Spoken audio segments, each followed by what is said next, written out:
Hello, I'm Julie, and this class is going to be featuring Shrinkets cabochons. And these are two finished pieces that I've done. We are not going to be doing the finished piece in this. We're just going to be doing the cabochon portion, and maybe in a later video down the line you'll see me showing you how to set it onto a cabochon, a background, making it a pendant.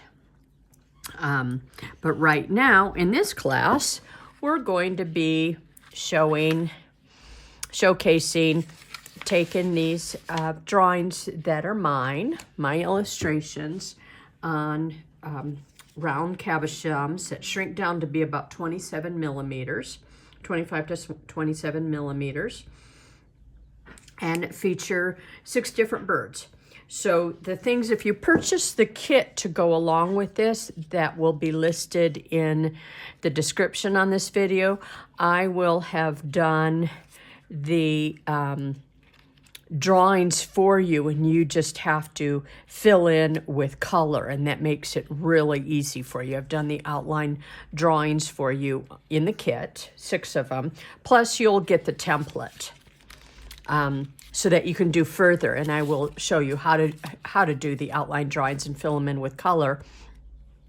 And then the kit also comes with the sandpaper to sand it, and then this beautiful little pastel kit.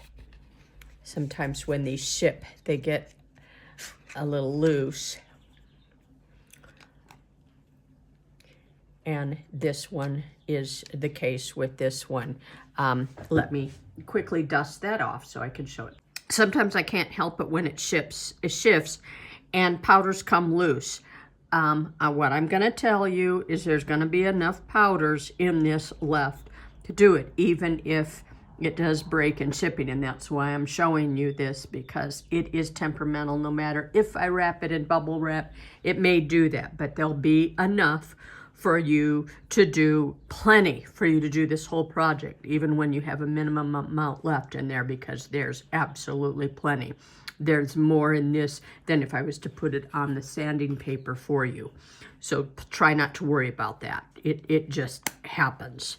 Shipping is hard on powders, and I don't know how to get around it. So that's why I'm showing you one that is in that state. So that will come with your kit, and then you'll have the little makeup applicators to put the colors on. So that's part of your kit. Blowing some of that powder off. And then what you need to supply. So these things are part of your kit. Now, if you're not buying the kit and you're just downloading the images that are on my website, you can purchase a PDF to download, so you can do your own.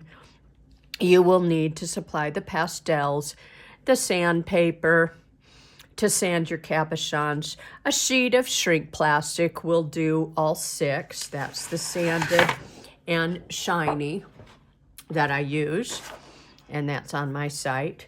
And then colored pencils for extra detail.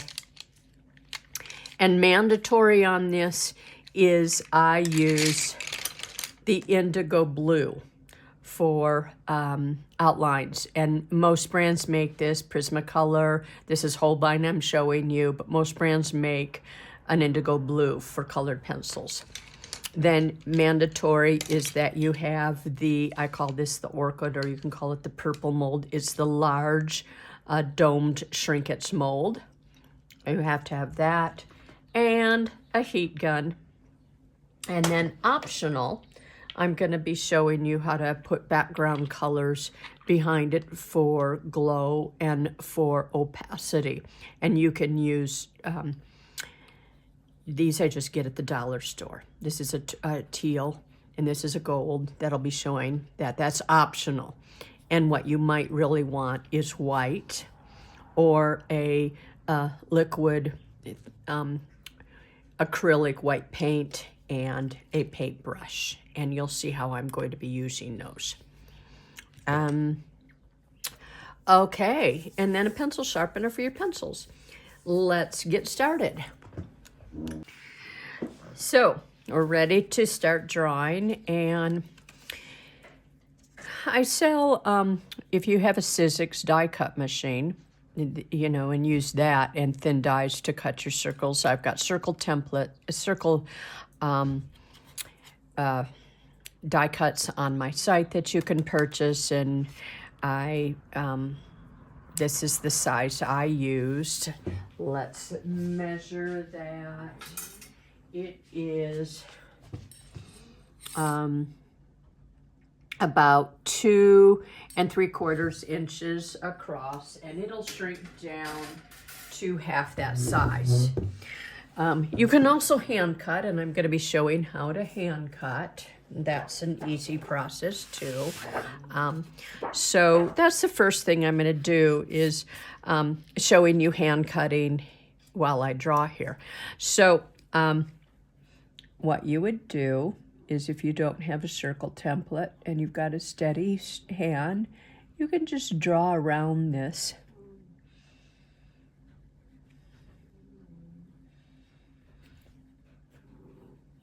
Or if you have a circle template, you can just draw using the circle. So I'm just going to cut around this.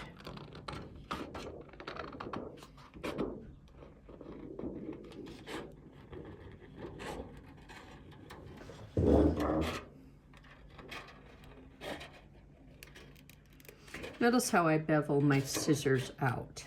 I'm not going straight down like this. I bevel my, bow my scissors, bevel them, slant them, so that I can see that line. And don't worry if you get a little digger like I got right there, because you're going to be sanding these, and that will sand out. So if you've got a little divot in it, don't let that worry you. So here's your two options: one cut with the Sizzix die cut circle and one hand cut. Now I'm going to show you how to draw these. And I'm going to be using contour lines. So what I call a contour line is I get my pencil nice and sharp, and I do a thick and thin. My pressure's pretty light on my pencil, and I do a lighter and then down and apply more pressure. And that is something that takes some practice. And then I might come in with a little heavy at the ends where it gets darker and put what I call little divots. So these are contour lines, and think of how you do calligraphy. Like that's my name, and I'm doing thick and thin, and it's the same thing you would apply with calligraphy, you know, when you're doing wide and skinny lines. So light pressure and heavy pressure. And of course I'm going to do this there. That's easy to break your tip off. And you can resharpen that, or you can twirl it on your paper and regain a sharper tip, therefore, you know, avoiding constantly using the sharpener for that. So those are the little tricks to the contour line. And then you've seen in other videos that I've done, I've talked about shading, especially in my color theory. If you've looked in my YouTube videos back in the color theory, I talked a lot about shading. So shading is a twirling motion with, notice how I'm twirling and overlapping, and then I'm applying more color and just a bit more pressure to get a heavier shaded line. And then just really light pressure. And I avoid this. Notice I use that twirling motion. So that's shading on the broad side of the pencil. And then we've got our ombre effects where I can take and overlap the complementary color, which is kind of, you know, is across from the color wheel, and blend those together. And where they blend, that'll make a neutral, you know, nice brown in there. And then where I'm doing the same in the same color family, it just ombres out. Let's try it on the lighter. There. That ombres out better. So those are some techniques. And we're going to be doing a lot, relying a lot on the pastels to give us our wonderful shading techniques. So let's start up here and color our birds in. And I think I've got a little wren, a little nuthatch, chickadee-style bird, a cardinal. This is a finch. This is a blue jay, or you could do it a kingfisher if you wanted, and this is a robin. So you're kind of, you can work with those colors. You can make them anything you want, and you can make your bird anything that's in this family. You can do whatever you want with this. So what I'm going to first do is show you how to do the contour line drawing. Drawing it. The first part of this, notice I do rely on that sharpening technique like this. I mean, that's just a practice of mine. And I'm going to go around this outline of the bird, and this is going to be heavier. This is the line that I want to stand out the most. The rest of the lines are just going to be kind of secondary lines. Notice I went thicker here, I lightened up here, and thicker. So heavier and lighter and heavier. But overall, and then let's go around the bird's eye. Overall, I went pretty heavy on that. But see that contour line? That's that heavy and light, heavy and light. So we're going to line that back up on there. And we're going to put his little smile in. Coming in here with this little smile. And then we're going to fill in that eye with solid blue. Okay, got that filled in with solid blue. And this is, key part of this is the indigo blue. I love this color.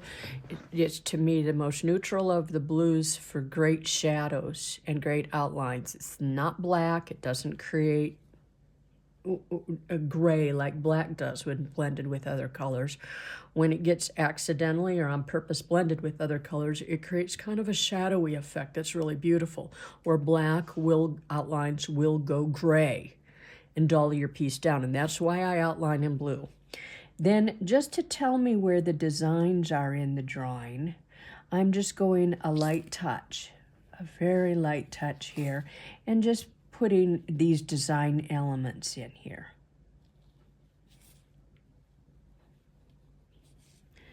And these are kind of representing of pine fronds out here in an abstract way.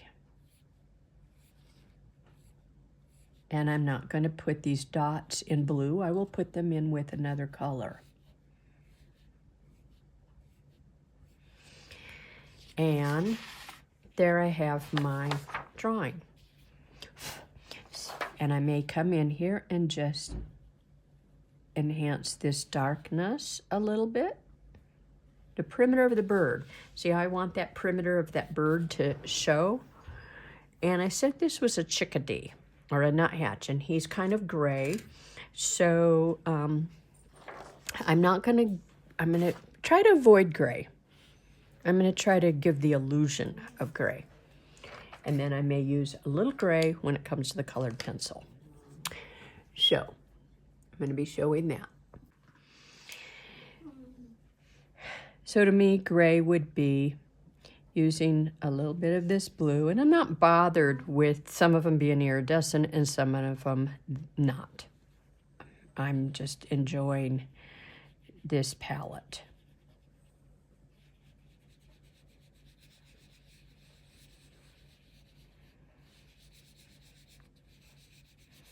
And it looks like there's a little, was on the other side, red from that. So notice I put the blue down here. I'm using both of these. It looks like the palette's a little flipped in here. This green is just a little flipped on each one. Same colors, just flipped. So I'm putting this blue on here. And yeah, it's saying bluebird. But then I'm going to come over here with this orange because this color is across from the color wheel from that. And when blended together, it will give me a nice gray, a nice warm gray brown. It'll give me the color that I am wanting for this little guy. See how that went quickly gray in there? It's a blue gray, but it went gray, and this is more of a warm gray.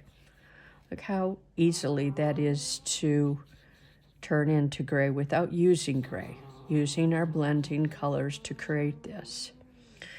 And then I'm just going to use Artist License, and I know maybe in nature that's, I can pull up an exact chickadee if I want to, or nuthatch to see exactly what they are. But I'm using a little Artist License here going, in a design, what would I kind of like to see? You know, maybe a warmer color so I can go cool back here. And we're just gonna, in our mind, know that that's a chickadee or a nuthatch, something in that family. And you bird enthusiasts, please don't get upset at me if I'm interchanging these words. Okay, so see how that is making that wonderful gray? By blending these two colors, and let's say I wanted to go oranges across the color wheel too, and look how if I blend that in with a little purple, I get kind of a purpley gray, and then I can put kind of the sparkle in there, and I can get the purpley gray, and then I can go and add more of the blue and get this warm purpley gray, and then go back to the yellow and just play with that. And then look, I put the blue over it. Now I've got this wonderful, wonderful gray happening. And it's just really fun. And that's as far as I'm going to take that. Having a little drink of water here and putting one of my little fisherman friends in my mouth. Okay, now for the background, since I want to do something that's a contrast with this. So I'm making these kind of circle shapes that I've indicated in light drawings on this. So here we go.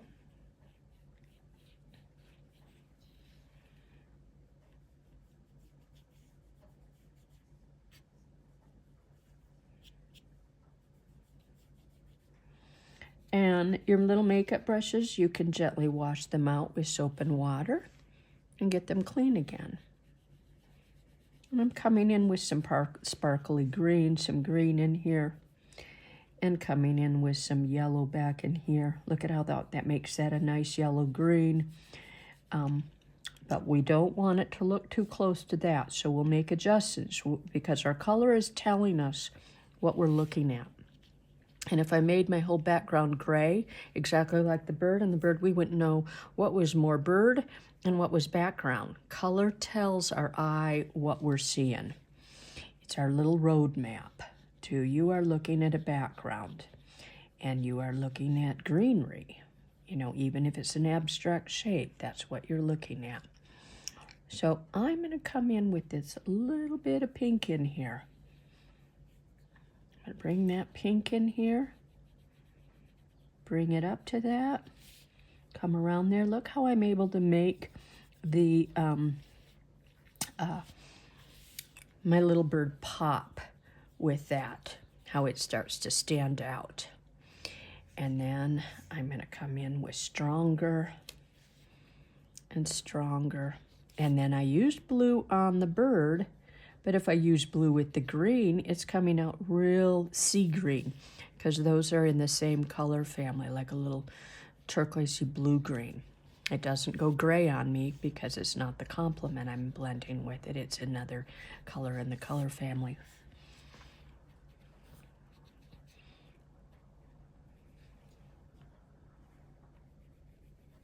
It take so little of the pastels. Now, I am going to come in here with some soft orange. Keep with my purple, my pinks.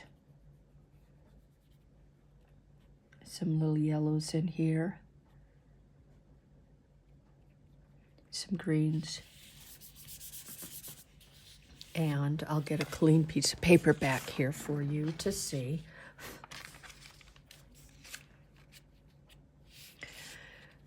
Now, next I'm coming in with the colored pencil. So, let's see what color I'm coming in here with the purple. Just sharpen that. And I'm going to create purple shading up here. Very light around this. And my goal is to not say that the bird is a purple bird. My goal with this purple on here is to give the eye the look that it's looking at a rounded shape, and this is the shading on it. And I can come in here and do the same thing. And then let's come in with this fun purple and bring in some colors here. Just ever so light. And then we'll take this little chest piece and come in with some gray. I'm using a nice warm gray on this, and this color is called warm gray. And the same here. And I can blend that with my little blender. If I've got too many linear lines that I was trying to avoid, I come over at a different direction with it. And then I'm coming in with my white colored pencil. I'm going to do two things. I'm going to circle around this eye, and I'm going to come in with the white tummy and just put a little in here. And rub it with my finger. And the same here. You can hardly see it, but we'll see it when it's shrunk down. And I'm coming over my beak with some gray to darken that a little bit. And I'll come in with a nice tan or yellow ochre color. Built up some of that, and I might come over and add some over here, because what happens with a bird or anything when it moves and around in the light is the light will make things appear like say a crow that we know reads black. A crow is a black bird, but when it moves we see lots of purples and blues and things like that when the light hits it. So next we're coming back in with contour. But first, I'm taking my black colored pencil and I'm doing the fun part. I'm coming in and going over my eye with that. It's the only area that I'll use the black. And that, see how that really pops? And it's got the blue behind it, so it creates kind of a vibrancy to it that just doesn't go dead. And now we're accentuating these lines. Okay? I'm not going to reinforce these lines. I want them to be subtle. But I'm going to come in here and hope it's not showing up much. So let's come in here with our indigo, which isn't showing up much, but just is showing up a little light to create kind of a fun pattern. And then we're gonna do some cross hatches on here that, because of the waxy buildup and the eyeshadows, this isn't gonna show, this is just gonna give us a light feel. Now, let's go in with our fun background color. So I've got probably a viridian green. And I'm going over my pine spikes, shading over them.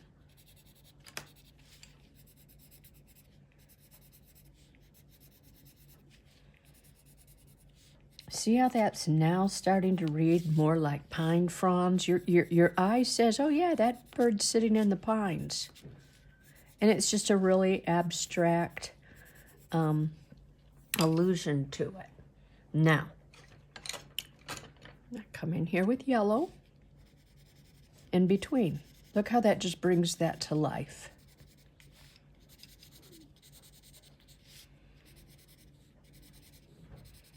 We're definitely reading that the pine fronds are green, but we're getting some other colors in there. Now I'm going to try to reinforce again with my indigo blue. And you'll see now why I put it on as an underlayment, because once I start building up other colors on that, it's hard to get it to adhere, because it's got glistening eyeshadow pastels and colored pencils over it, and it alters the surface. And then I'm going to come in here, remember those little dots?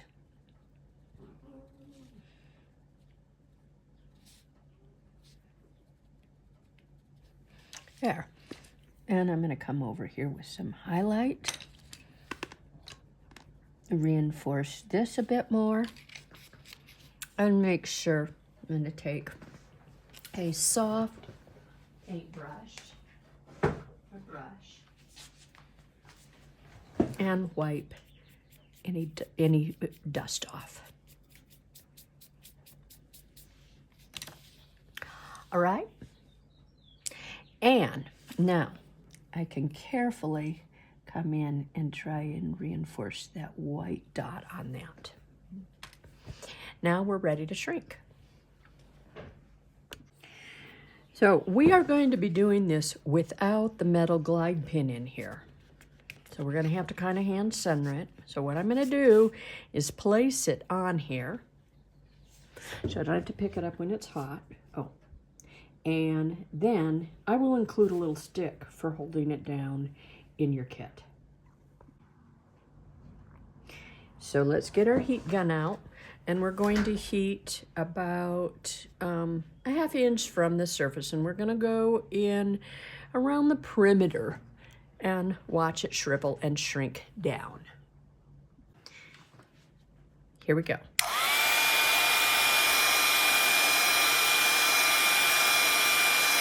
I'm kind of hovering this over until I absolutely have to just gently hold it in place. Still.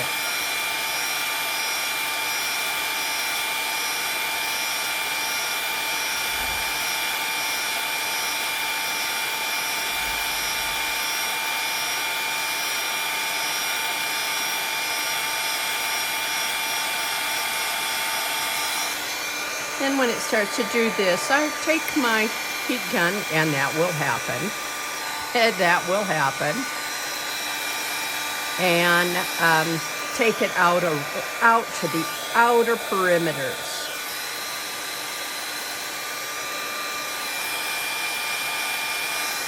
Now flip it over. This is where you have to do handwork.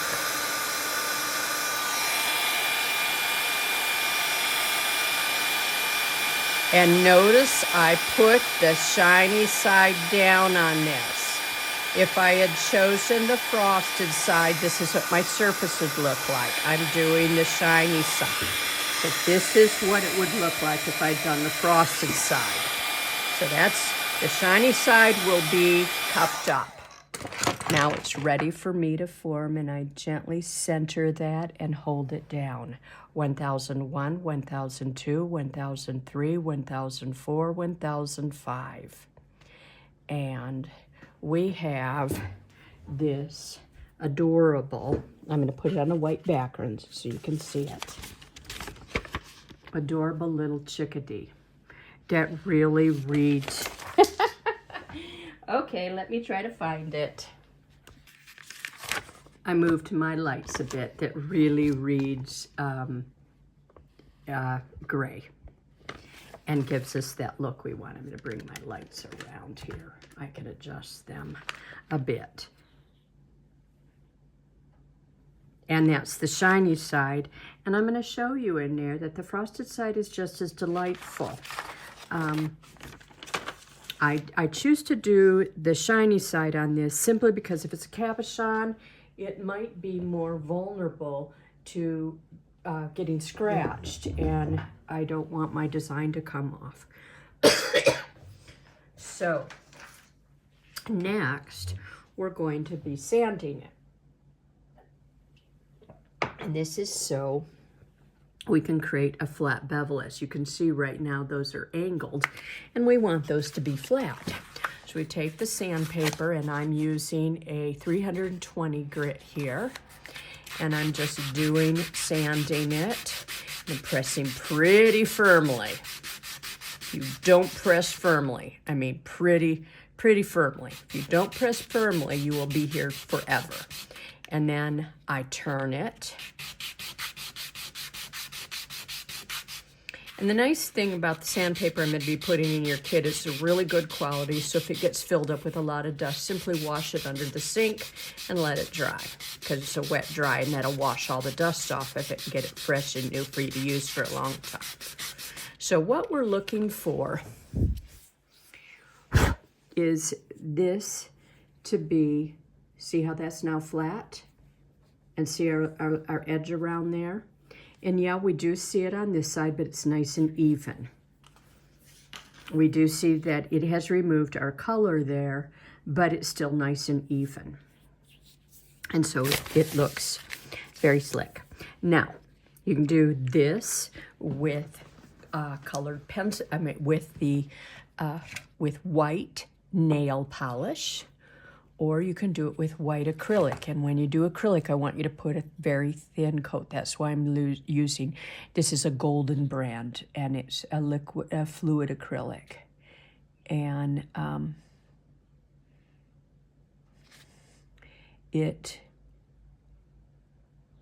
it's really nice. It's gonna show really opaque right away. Putting a very thin coat, and it's already thin and fluid. But if you're using a tube acrylic, just water it down till it's a very fluid, very liquidy, like the consistency of nail polish. And the reason I'm doing this is look how that little bird suddenly pops. And so there we have it. Now, I'm going to let that dry. And I'm going to show you. Now, this backing on here, this is something that you would use your any kind of jewelry glue, your E6000, your super glue, whatever, when you're gluing it on your any kind of base that you're using with your bead embroidery, or gluing it into a cabochon, anything that you're doing, that gives you a rim, plenty of rim that's to adhere to the surface. But let's say you want a base. You want a flat back on here to protect this back. Take a piece of shrink plastic, not shrunk down. This just shrink plastic, okay? And take your glue.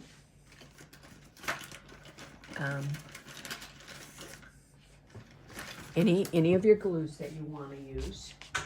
I'm grabbing my E6000. That's the one I always like to use. And I'm going to put a little bit of this on this edge.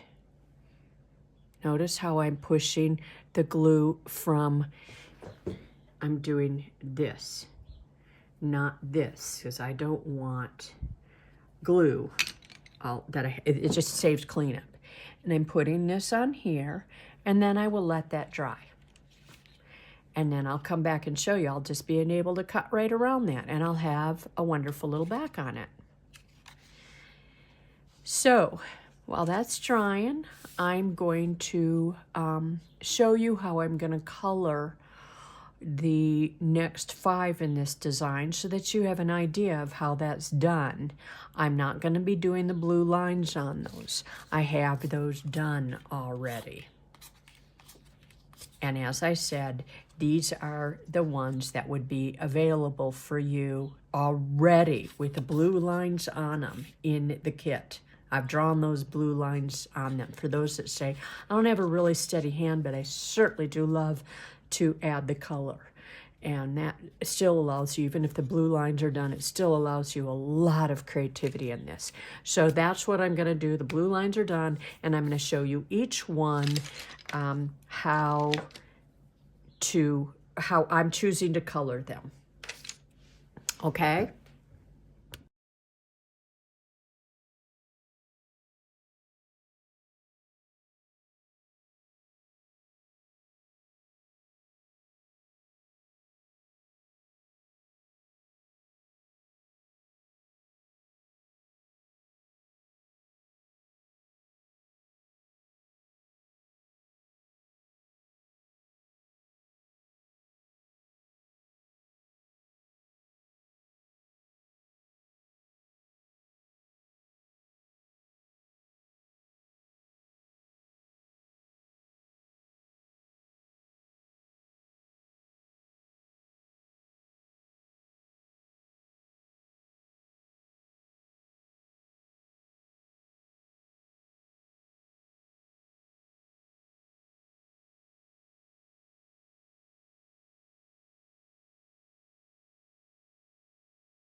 So I'm done, and I went ahead after you watched me color these, and I domed them as I had domed this first one. And remember, I had shown you how to glue that on there in an earlier step, and now it's nice and dry. And all you, whoops, my heat gun fell on the floor and turned on. All you have to do, notice my scissors are at an angle, and I'm just cutting around the perimeter of this.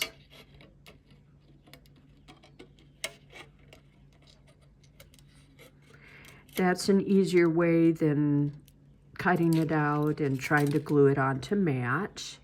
And then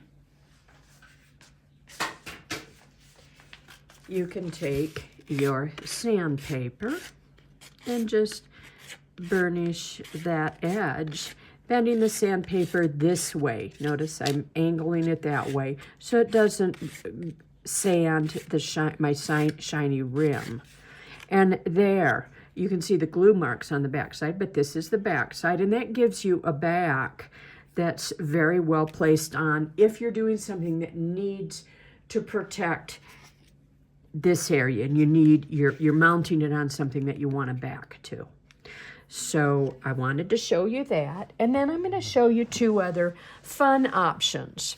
Here's our nail polish again, and if we wanted to give the interior of these a glow, gold nail polish works really well. And these are colors that I got at the dollar store. Okay, so I'm going to shake them up.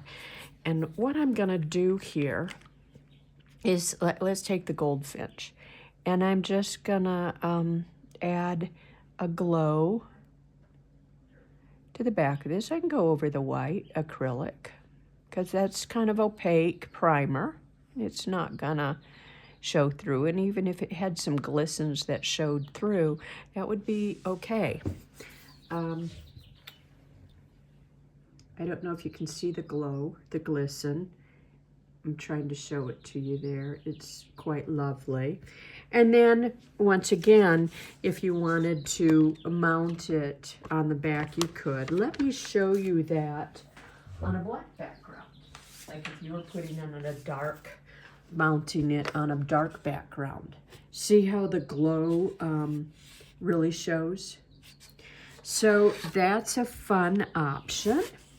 And now I'm going to show you if I put this. And this is very light, so you might think about doing a couple coats of this, but it also gives us a glow. And like I said, it probably needs a couple of coats, but here's our first coat. And you can see kind of the glisten. See how it glistens there? And a couple of coats of that is very nice. Okay. So thanks for joining me. Have a lot of fun.